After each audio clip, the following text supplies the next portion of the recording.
verdade, é a terceira edição do Missal, né?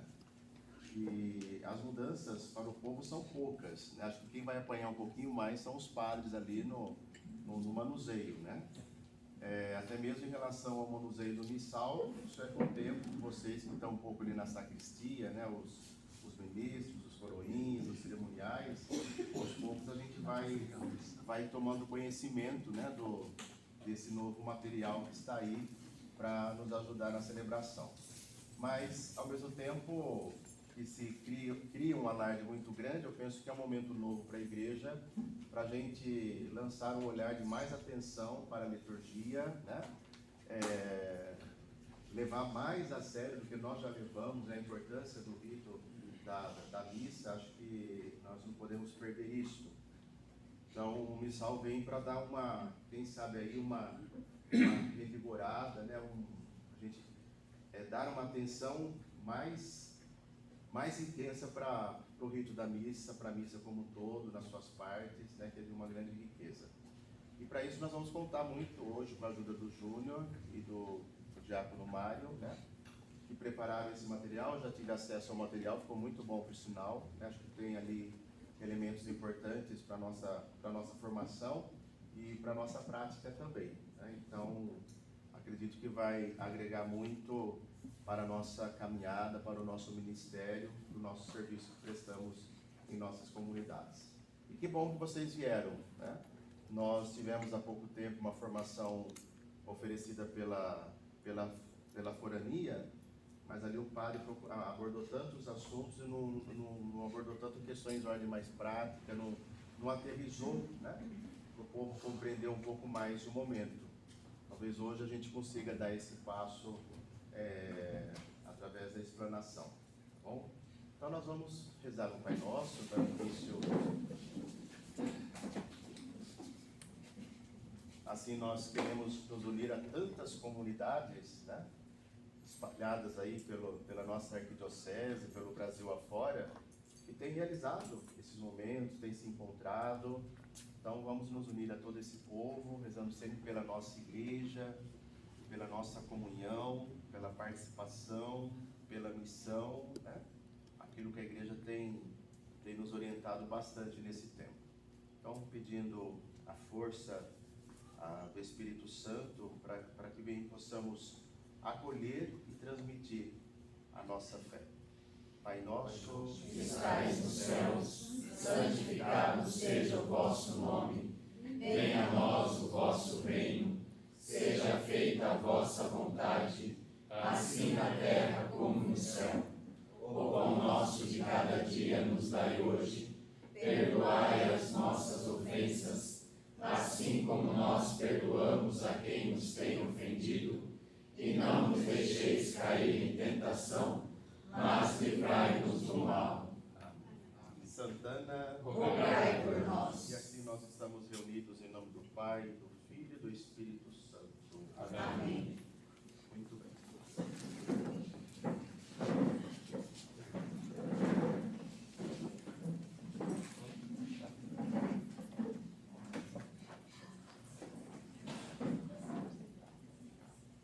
Eu já disse boa noite, né? Mas boa noite a todos.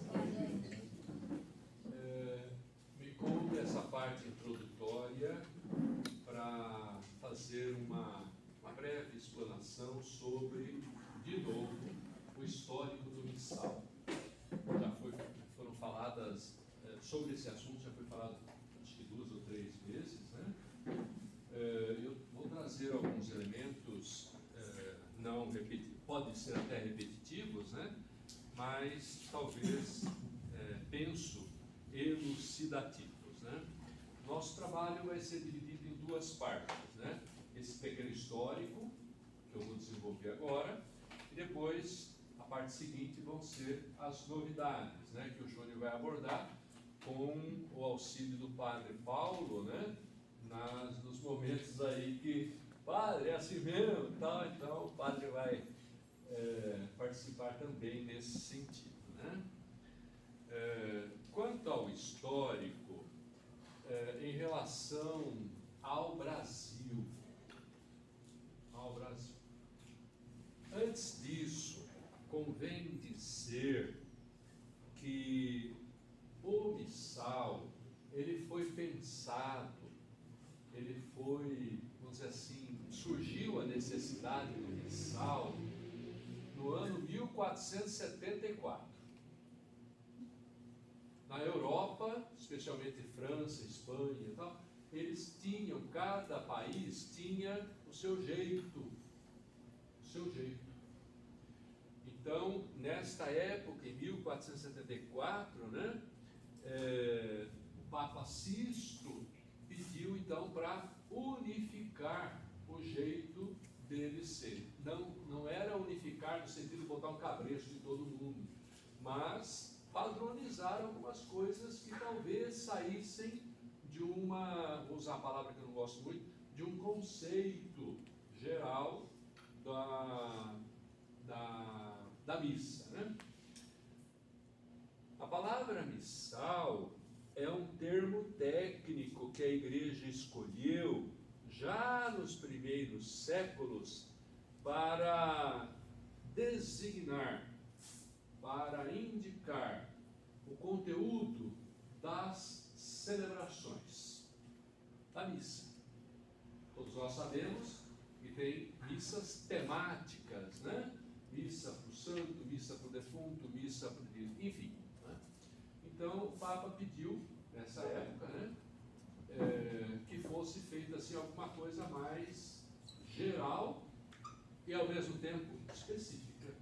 Específica no sentido de não sair, não variar muito, para não, né, não distorcer, e geral para que todos pudessem participar. Né? O nosso missal, aliás, o missal, ele tem 14 orações eucarísticas. Todos sabemos o que é a oração eucarística, né? Então tem 14. Algumas delas, bem, vou usar a palavra de novo, bem temáticas, bem específicas, né? Por exemplo, tem a oração do Congresso de Manaus, né, padre? Do Congresso de Manaus, né? Então, isso já há muitas décadas atrás, né? Então, uma oração própria para ele, mas tem 14, né? Tem 14. Eu vou tomar a liberdade de olhar um texto, né? A oração eucarística tem sua origem na bênção da mesa, que o chefe da família, oração essa que o chefe da família proferia diante da mesa, né, fazendo a oração diante dos alimentos, e ele próprio pegava aqueles alimentos e ia distribuindo para quem estivesse em casa. E a mesma coisa com a bebida, que no caso era o vinho. Né? Então, essa prática, né, da oração eucarística, da tradução judaica, aliás, essa prática da bênção da mesa, na tradução judaica, chamado beraca, né? O pai de família ou uma pessoa mais idosa ou mais experiente, chamados os sábios, né, pegava o pão nas mãos no início da refeição, pronunciava uma bênção, não pronunciava a bênção, é diferente, pronunciava uma bênção, como em casa, quando nós fazemos uma reunião em família, ou mesmo só a nossa família, nós fazemos uma oração espontânea, né? Então é uma, não é a. A, quando ela é específica, aquela que foi escolhida, é ela, né? Então ele pronunciava uma bênção, louvando a Deus, depois ele partia o pão e entregava para todos comerem. No final da refeição, ele fazia a mesma coisa com cálice de vinho. Pronunciava uma oração e distribuía o cálice para todos. Isso lá no primeiro século, né? Logo na tradição judaica. Né?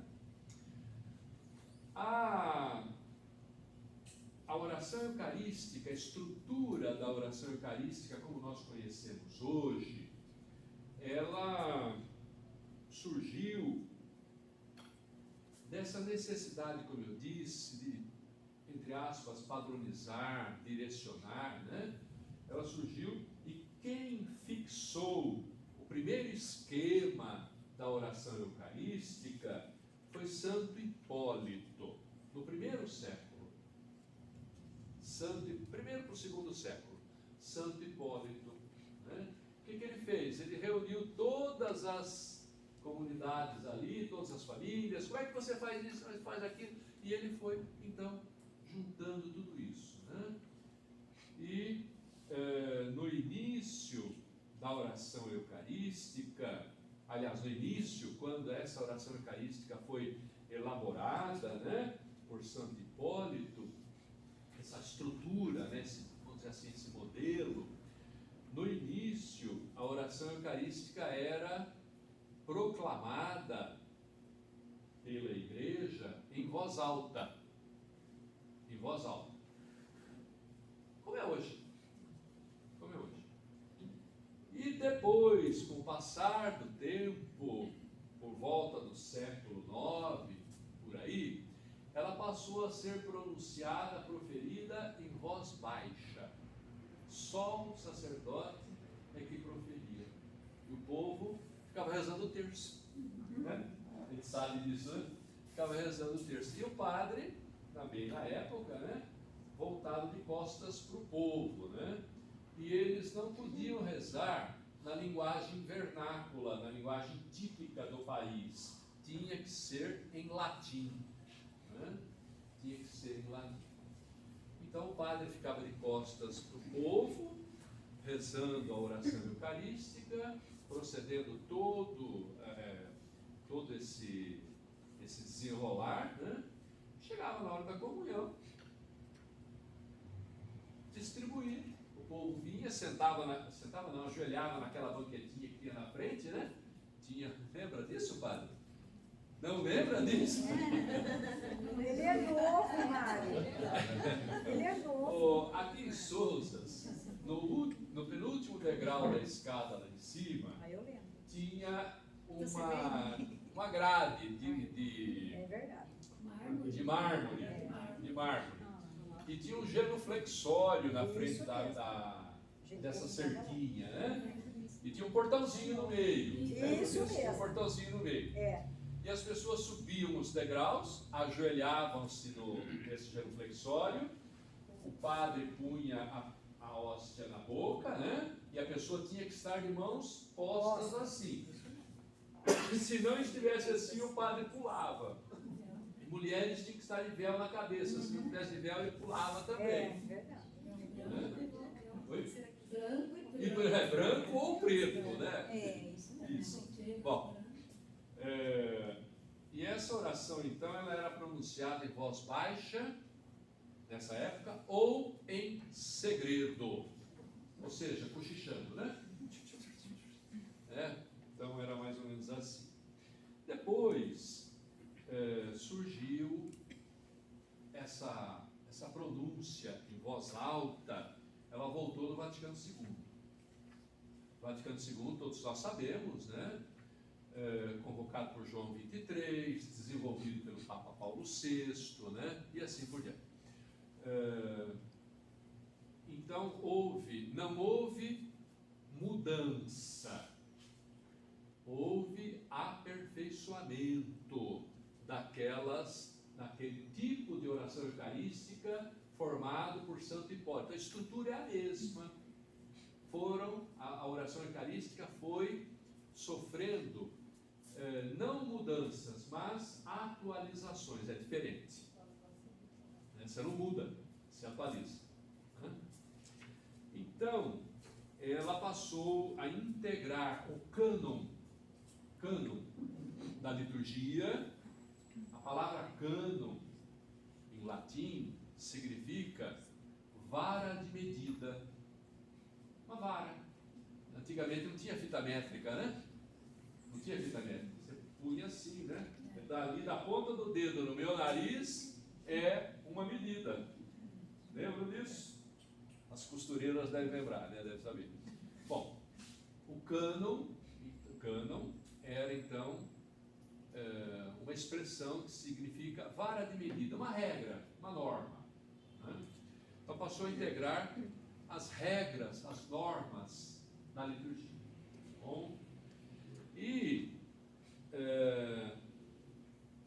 então, a partir do Concílio Vaticano II, os países passaram a receber autorização para traduzir o missal em latim para a língua do seu país. Foi no Vaticano II. Padre? Lembra disso, não é, padre? O senhor já tinha, né? Já estava.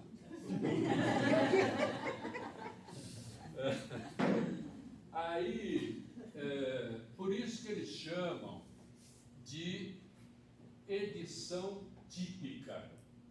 Típica é relacionada, relativa ao tipo de país, ao país. Por que isso? Por que demora tanto, inclusive, né? Eu vou dar alguns exemplos, né? Um pouquinho, só para fazer um parênteses, né? Que demora muito. Olha, quanto tempo demorou essa terceira versão, padre? 19 anos. 19 anos. Passa na mão de especialistas. Passa na mão de pessoas. Não, por exemplo, vamos falar assim: para o Brasil, manda lá para a CNBB resolve. Não. Tem que ter um representante de cada região e de cada estado. Motivo. Vou citar o motivo. Aí, antes de citar, surgiu um acordo ortográfico e também um acordo de etimologia quer dizer, de conteúdo, de significados, entre Brasil e Portugal. As línguas lusófonas, ou seja, portuguesas, todas deveriam usar o mesmo significado das palavras. Vou dar um exemplo.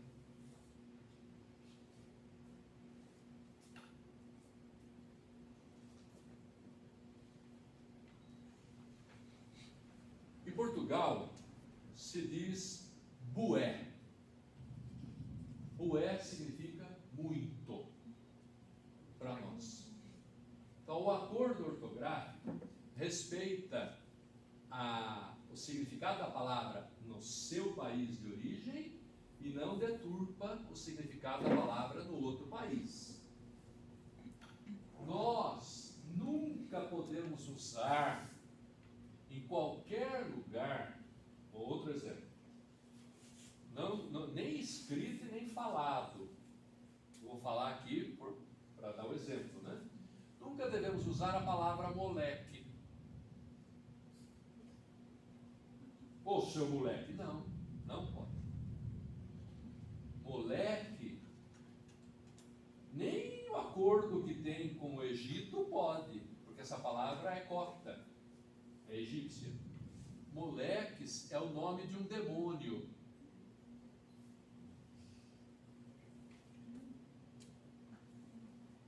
Sabia? É o nome de um demônio. Quando você diz moleque, você está chamando um cara de demônio. E tem outros exemplos, né? Tem outros exemplos aí. Por exemplo, lá em Portugal, vamos tomar uma bica? Bica aqui pode ser um chute, né? Não. Pode ser bica d'água? Não. Para eles é um cafezinho. Tem duas que não podem falar. Não, essa eu não vou falar. Não vou falar. Por isso no Brasil demorou tanto tempo, porque cada região tem um significado de uma palavra. Todos sabemos disso, né? Trem.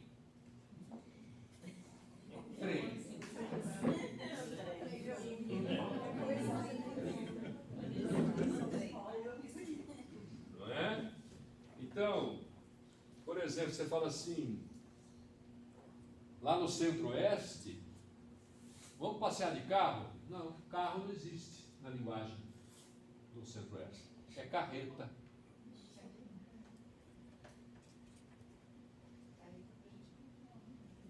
Você vai no Nordeste, né?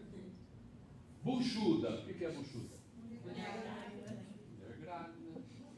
Você não pode usar esse termo aqui. Muita gente não vai entender.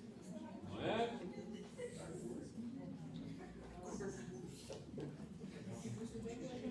Eu falo, às vezes, eu dou esse exemplo.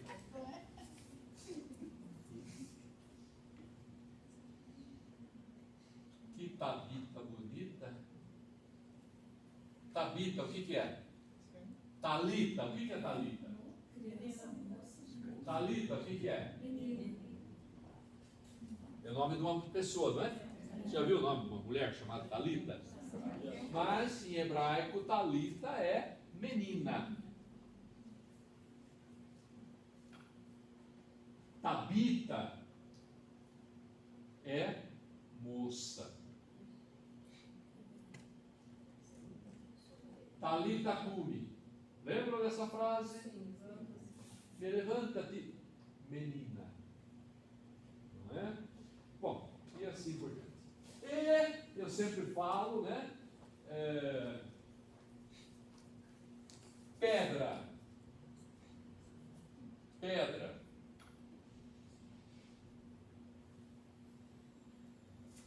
Pedra, a gente pensa que é uma pedra, né? Uma rocha. Não é? Mas pedra em hebraico não é rocha.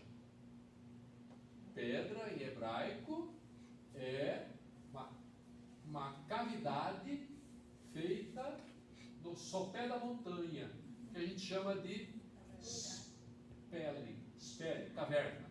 Ou caverna. Tu és Pedro. Ou seja, e sobre essa pedra construirei a minha igreja. Todo mundo pensa que é uma pedra, né? Mas não é. É o conceito. O conceito de pedra em hebraico que é diferente. Pedra em hebraico significa caverna. O povo era nômade, caminhando pelo deserto para não serem assaltados pelas caravanas de assaltantes. Eles guardavam a família dentro da caverna. E foi traduzida a palavra caverna, né?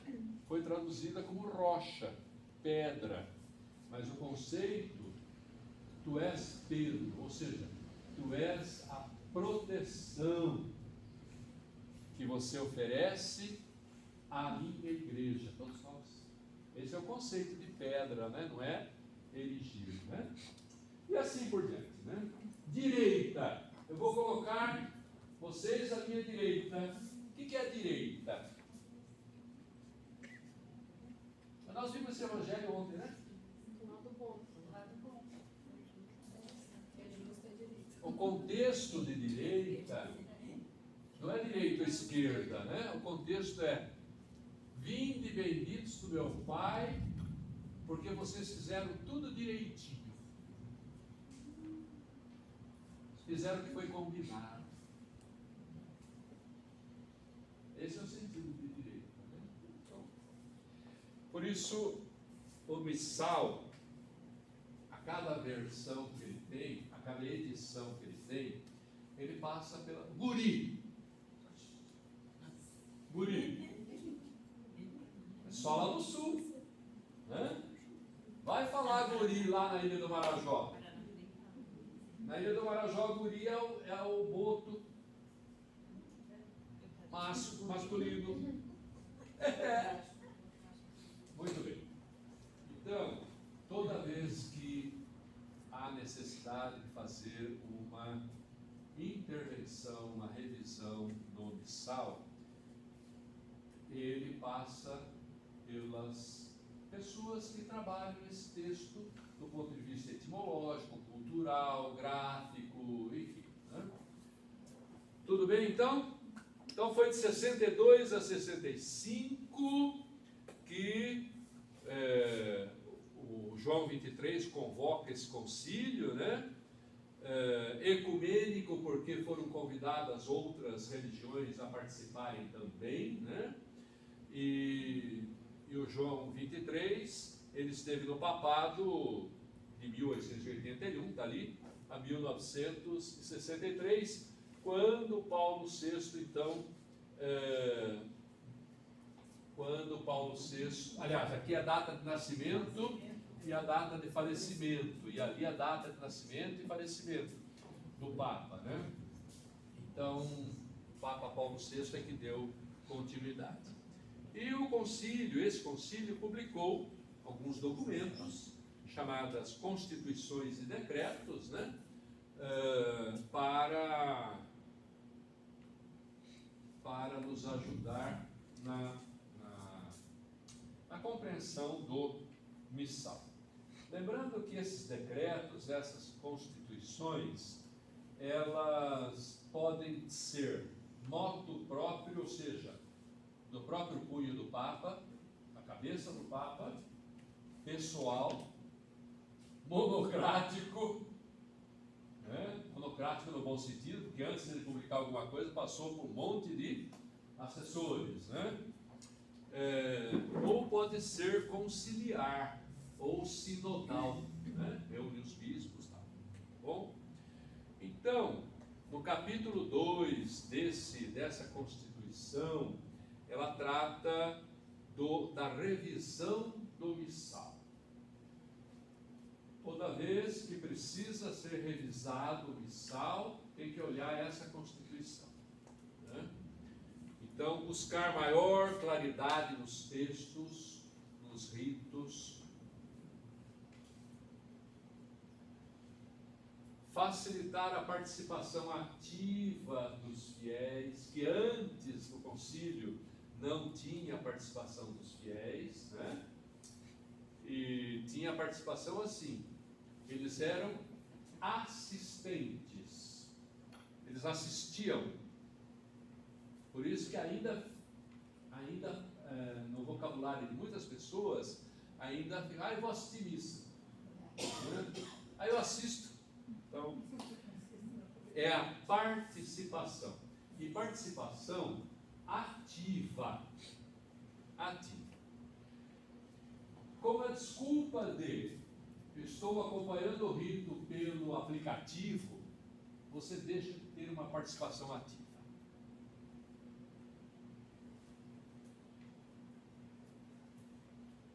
É um aplicativo do celular. Fui presidir hoje em outro lugar, o padre sabe onde foi, e durante a celebração a pessoa falando no telefone, respondendo o zap, espera um pouquinho, parei, vamos esperar um pouquinho, vamos meditar um pouquinho o que estamos fazendo, daqui a pouco a gente continua. Lógico que eu não falei para a pessoa, né? Mas daqui a pouquinho a gente continua. Então, com a tecnologia, facilita algumas coisas, né? Quer verificar o texto da liturgia, da missa, veja antes, né? Se inteire antes, né? A nossa paróquia, eu vou usar uma expressão, padre, desculpa, viu, senhor? A nossa paróquia ainda usa o folheto.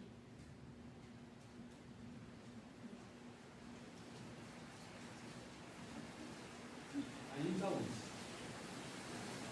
É uma muleta, né? Uma muleta. É bom. Eu acho legal. Mas, o folheto não pode ser a referência principal. A referência principal é outra coisa. É outro. Foco tem que ser outro. Essa fala dele é do padre, né? Pode ser possível do padre. Muito bem. Enriquecer a mesa da palavra. Esse é uma das exigências da revisão do missal. Como é que você enriquece a mesa da palavra? Colocando fitas douradas? Não. Bons leitores, dicção, postura. Está falando sobre isso, né? Está falando sobre isso. ler o texto antes. Você não lê, você proclama. Né? Você não lê para você lê para a Assembleia. Né? Pronunciar palavras inteiras, não comer a última sílaba. Né? Muito bem. E também simplificar alguns ritos, evitando repetições. Muitas repetições, além de serem cansativas, elas perdem o significado.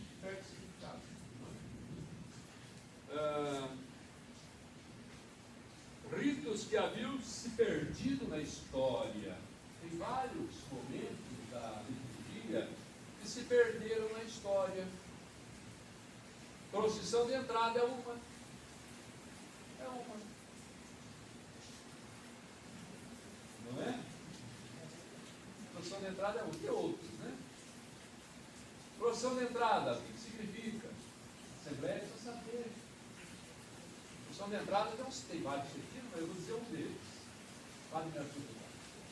A procissão de entrada significa um deles, né?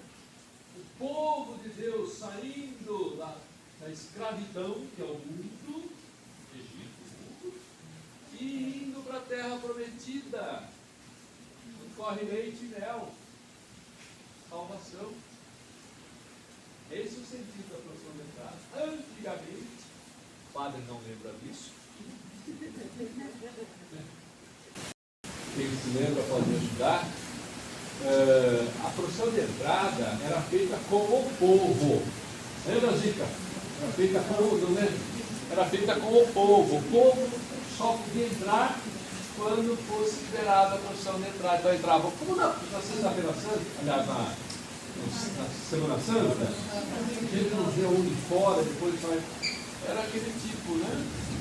Então significava o quê? Significava que o povo caminhando para a liberdade, né? Para o altar. Muito bem. Isso que minha avó falava, que a gente não podia chegar. Não podia chegar depois, você não participou da caminhada, né? Tem que chegar na hora Da procissão de entrada. Isso é uma coisa muito séria, né? Abrir a porta para as línguas vernáculas, né? Como é que chama? O missal, né? O concílio abriu essa possibilidade, antes era só o latim. Onde você fosse no mundo era o latim.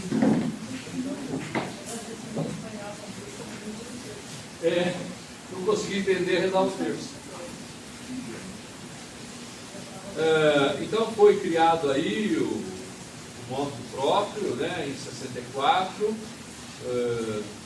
Sagrada Liturgia, que publicou instruções para que a Sacrosanto Concílio pudesse ser implementada. É como um decreto, né?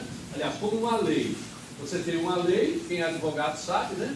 Você tem uma lei, mas essa lei precisa ser regulamentada por decretos, por enfim, outros instrumentos, né? Então, a Sagrada Liturgia, né? O modo próprio, então ele vem trazer informações de como aplicar aquela Constituição, né? E ela era formada então por 40 grupos chamados coelos ou chelos. O que significa? Coelos ou chelos significa trabalho, grupos de trabalho. E cada grupo então era responsável pelo novo, aí da palavra novo, mas é a nova versão, o missal sempre continua aquela estrutura inicial, né, do Santo Irineu, agora do Eucarístico, etc. Mas ele vem sofrendo então atualizações. A primeira edição do missal aqui então para nós surgiu em 1969. E essa instrução geral do missal romano, geralmente ela está aí, GNR, né? Ela está no início do missal, né? No começo, as primeiras páginas do missal. E existe uma publicação separada. uma publicação separada. Eu comprei um exemplar, o Mário comprou um também. As primeiras páginas do missal estão aqui. Né? Tabelas, ano, período, glossário, significado das palavras. Né? Se alguém quiser, está no missal.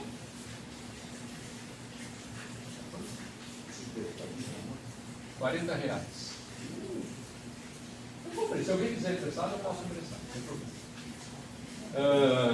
1970, então, surgiu a primeira versão para o Brasil. Né? Nós passamos a usar, então, em 73. De 70 a 73 passou por revisão, passou por orientação. E primeiro foi convertida, né? Traduzida. E depois a tradução é revisada, olhada. Né? E em 75, a segunda edição, né? Mais uma versão já melhorada. Né? Em 92 começa, olha só, de 75 a 92 começa a tradução de novo. Por quê? Tem que ser, quando vai fazer uma nova edição, você não pega a sua edição e faz a revisão. Não, você pega a edição do Vaticano, que é em latim. Aí passa pela tradução de novo. Aí passa pela revisão de novo. Por isso que demora, né? Por isso que demora. E aí tem um pequeno histórico da terceira edição, essa que nós estamos utilizando, né? Vamos utilizar. Em 2000 surgiu a nova versão da Instrução Geral. Em 2002 começou a edição típica da terceira edição, né, do Missal Romano, começou a ser trabalhada. Em 2018 ela foi emendada, ou seja, foi corrigida alguma coisa, em função dos sínodos que houve, né? Lembra dos sínodos que houve? Vários, né? E então em 2023 foi feita a tradução, já aprovada essa tradução, e começou a funcionar agora. A primeira missa com esse missal, alguém lembra quando foi? Já foi falado, hein?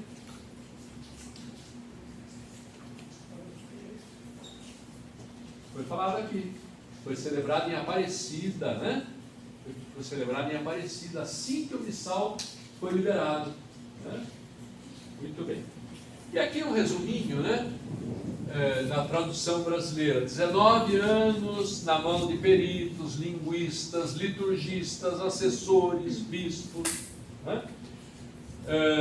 Em 2002, ela iniciou a tradução por essa comissão episcopal, né, de textos litúrgicos da CNBB. Lembra que eu falei que essa comissão tem muitos assessores do Brasil todo, em cada região. Né? E 2002 a 2004 surgiu a Instrução Geral do Missal Romano. E em 2007 a 2011 teve mudança na equipe. Mudou a equipe? Mudou o modo de pensar, o modo de agir, os conceitos de algumas coisas. Acontece. Morre um, põe outro no lugar, tem um modo diferente de pensar, outro traz um assessor que também tem outro tipo de formação, cultura, enfim, pode acontecer. Não acontece no nosso trabalho, todas as vezes acontece, né? Na escola, enfim. E em 2012, então, os bispos receberam os textos, fizeram as suas considerações. Em 2013, foi encaminhado, então, para a congregação do culto divino, que aprovou. Esse temporal significa, não é o temporal lá fora, né? Mas aprovou a tempo, aprovou dentro do tempo previsto. Né? E aí, em 2014, foi a aprovação do tempo pascal, ou seja, dentro do missal tem tempo pascal, teve uma mudança. Né? 2019 foi feita a conclusão geral do missal, né? Dessa tradução. E 2021, a desculpa da pandemia, né? Ah, eu não vou na missa porque tem a pandemia. Né? Está chovendo. A pandemia trouxe algumas vantagens e algumas desvantagens também, mas de qualquer forma foram interrompidos os trabalhos. Em 2022, então, houve a conclusão, porque nós colocamos aqui presencial, né? Presencial porque nenhum texto da igreja pode ser aprovado online, via como é que fala? Digital, vou fazer uma reunião online, não pode. Tem que ser cara a cara. Então, quando suspendeu, então, entre aspas, a pandemia, né? Eles então fizeram uma reunião, uma Assembleia Geral, né, da CNBB, e foi aprovada então a tradução da nova edição do Missal. E dia 17 de março, então, saiu o documento final do Papa falando, fechou, né? Aí, está liberado. E a partir do dia 3 de dezembro, né, padre, nós vamos mergulhar nesse missal aí, né? Quando eu falei da primeira missa, né, foi dia 19 de abril, né, agora deste ano, foi celebrada a primeira missa já utilizando os textos, né, e o contexto desse novo missal. Foi celebrada em Aparecida, né, pelo bispo de Aparecida. Né?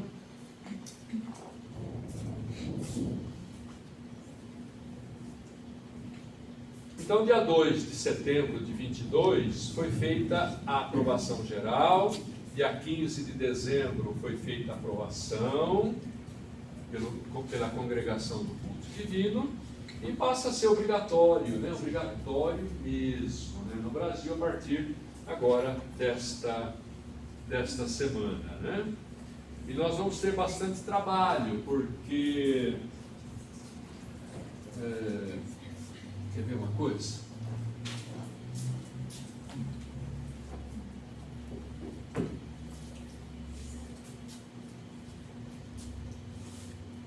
Olha as fitinhas.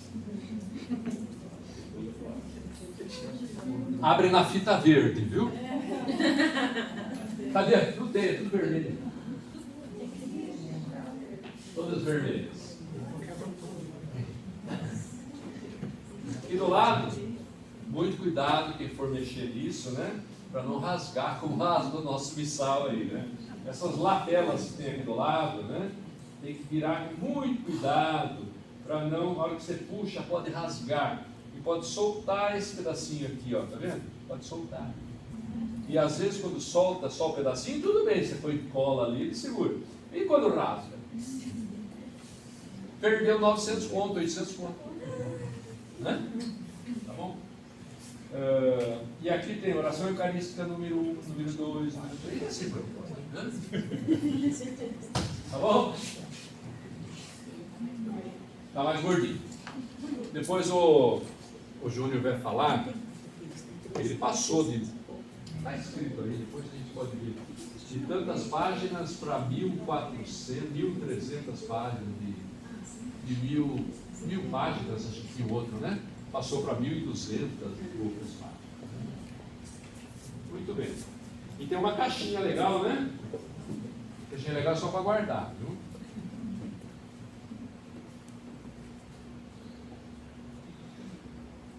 E é aqui que o padre vai colocar, né, padre? No começo aqui, ó. Nas primeiras páginas, vai colocar a lista das pessoas, né? Olha, no começo do missal, está escrito Instrução geral. Instrução geral do missal. Por que esse livrinho que o Xará tem ali? Eu tenho o meu aí, ó. Está circulando aqui. Tá bom? Desculpa. Perguntas? É cansativos essa parte, né?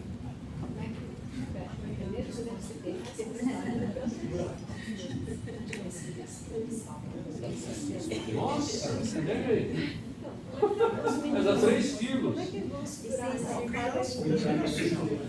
O padre vai orientar os coroinhas depois, né? Tem que segurar de maneira adequada, né?